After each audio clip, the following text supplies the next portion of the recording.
So here at Artstübli, I'm showing a summary of my work from the past 15 years.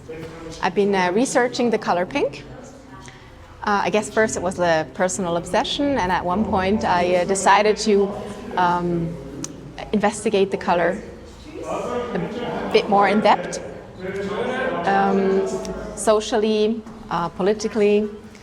It's a very polarizing color, which I realized during my studies.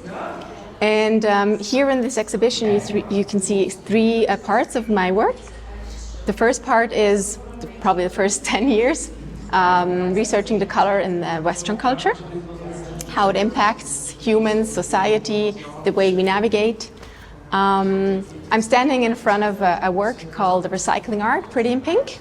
I've used a specific pink shade from my pink color system. The pink color system is the result of my research by analyzing my collection, a couple thousand objects, which I sorted by color tone, and actually found out that there was some kind of system behind the color pink and the way which products are used or which products have which pink tone. And this one you can see right here, this is the refined light pink from my system. It's mainly used on consummation products like sugar, sweets, beauty products, and also labels like Lego or Barbie use a specific pink tone for their products. And it also animates people to buy things twice, maybe like the Legos, you have these beautiful colors, and then they also put a pink line on the market. So if you have a girl, you have to buy extra Legos. Or the Bobby car, which exists in red. It's like the Barbie car, but if you have a girl later on, then you have to buy another one in pink. Or the other way around, you have a boy afterwards, and he wouldn't want to use the pink Bobby car. So yeah, this work has this refined light pink shade, and those are artworks which I recycled. I went to visit artists in their studio and asked them if they had artwork standing around which they don't use anymore, they don't want to re-show again, or just doesn't match their portfolio anymore. And they gave me their artworks in exchange of a recycling ticket, and they gave me the rights of their artwork. I had the permission to re-show their work under the circumstance that I would cover them in pink. And there's artworks from very famous artists and former art students I used to study with. The system I used afterwards to do the pricing was the volume of the work. So each artwork has the same value on the market now. It doesn't matter which artist actually, where it comes from. Yes, so here just a few of them. Down here you can see a work where I used another pink shade from my color system. It's the cell pink. I remodeled this pink shade after the Baker Miller pink, which was created in the US, I think in the 70s from the military. It has a supposedly calming effect on humans. When you enter a room in this color, your pulse should go down very fast. So this the pink color system I use as a sort of reference model to navigate through my work. After about 10 years researching the color pink in Western culture, being in Switzerland, trying to look around the world, how this color is perceived maybe differently in different cultures, I found out that it was very difficult to get to know more in Asian, to get to know more especially about China on this color through the internet. And since most of my objects in my collection are labeled with Made in China, I thought it was like a very interesting country to go visit and try to find out a bit more about the color and how it's perceived in the Chinese culture.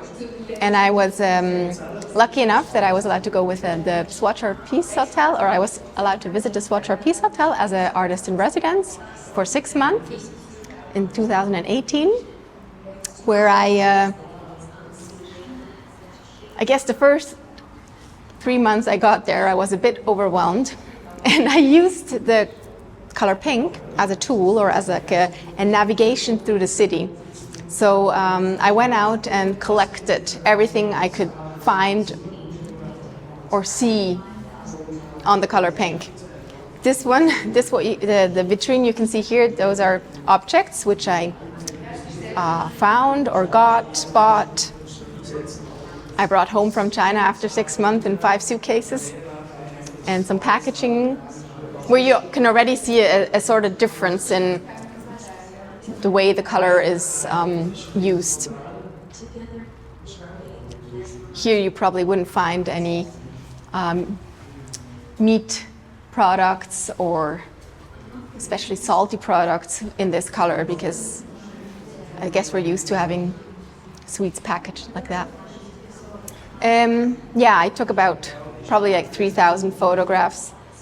And when I got back from China, I started to sort them out and like, what did I do?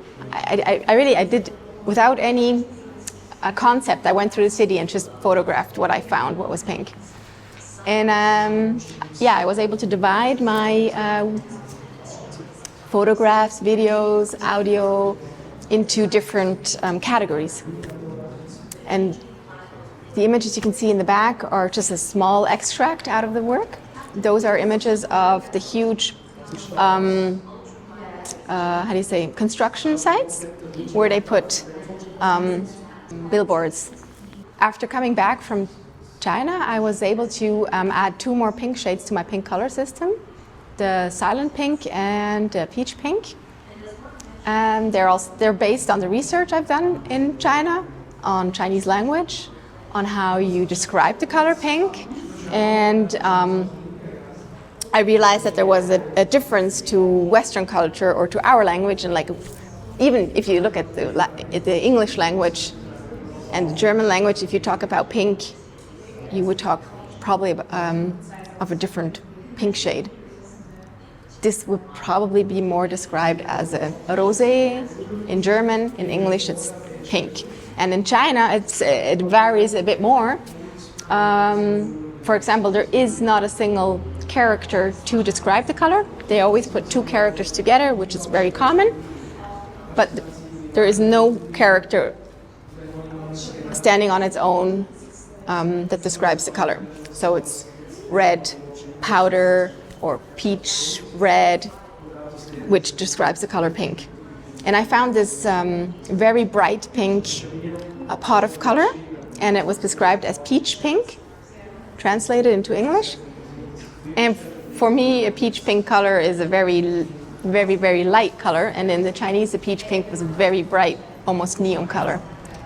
So that's where like the silent pink and the peach pink come from.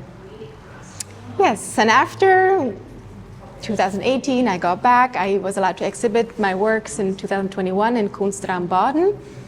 And what's next? And I guess the color pink navigates my work through my life. And on social media, Ben Moore contacted me. He's an astrophysicist at the university in Zurich.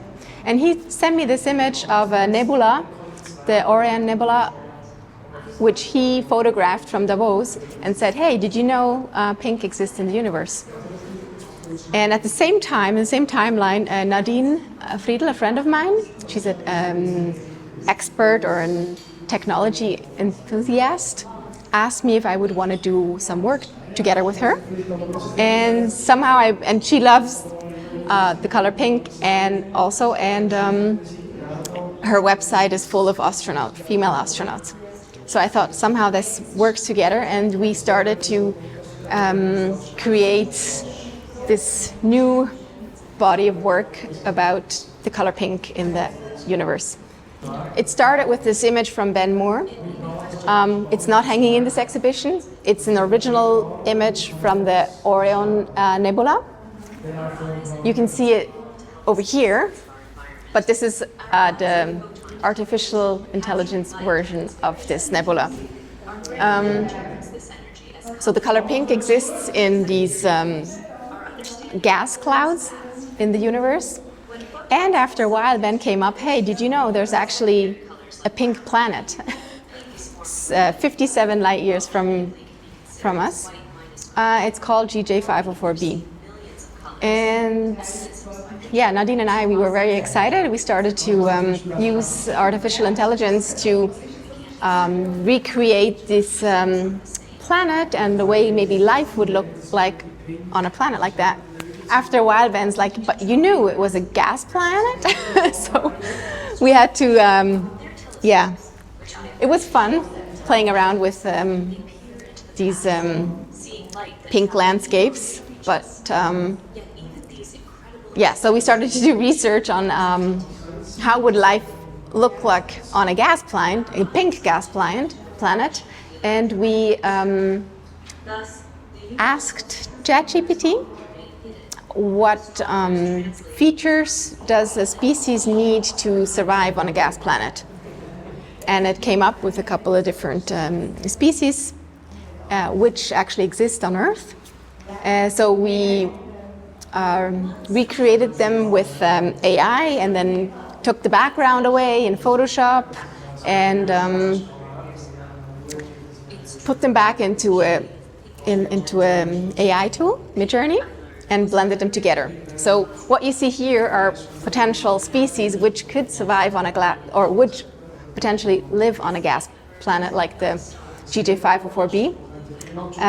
Yeah, because they're species from Earth merged together, which have all components that actually could survive on this planet. The works over here, you can see those two images are an experiment on how the atmosphere of the planet could look like.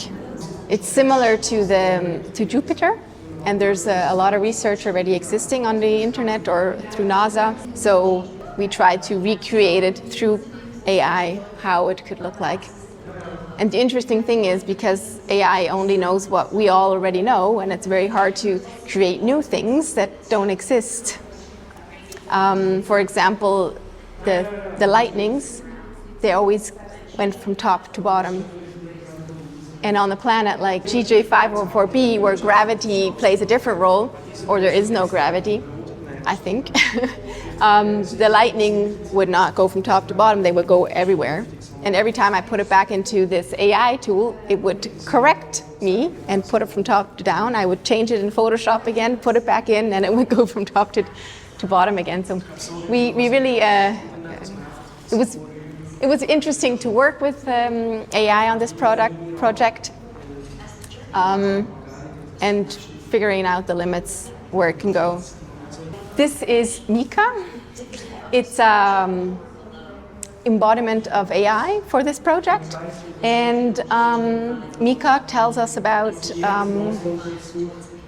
how the color pink, or why the color pink exists in space, and the text she actually is, you can hear here, the story she's telling is from Ben Moore originally.